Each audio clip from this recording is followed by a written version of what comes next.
الأطباق يلي جربتها كبسة السعودية بالدجاج، ما شاء الله الطعم ولا غلطة. برز مسري ومستوي الحبة وأبدا ما معجن. وهلأ عندي بطنجرة على النار رح نزل كمية من زيت النباتي، رح نزل عليهم بصلة مقطعة وسط. بس يدبل عندي البصل هون رح نزل المطيبات، رح حمس المطيبات هيك حتى تطلع ريحتها. هون عندي حبة بندورة مقطعة ناعم، حبة جزر مبروش، معلقة ثوم مهروس. بس تشوحت هيك عندي كل الخضرة سوا، رح نزل أفخاذ الدجاج منقوعين ومغسولين كتير منيح.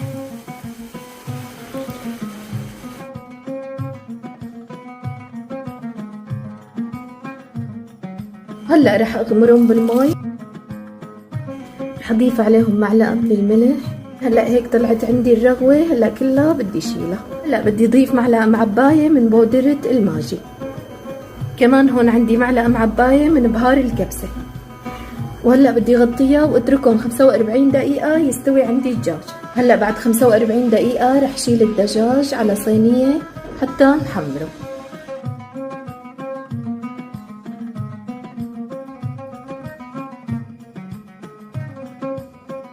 رح ندخلهم الفرن حتى نشويهم.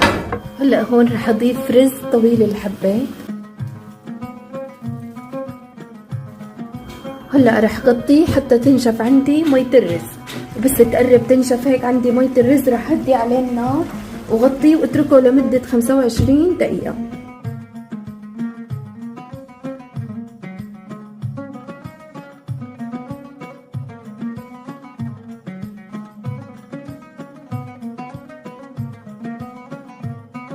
وهيك صار عندي أشهى كبسة دجاج سعودية بتشهي وعلى أصولها.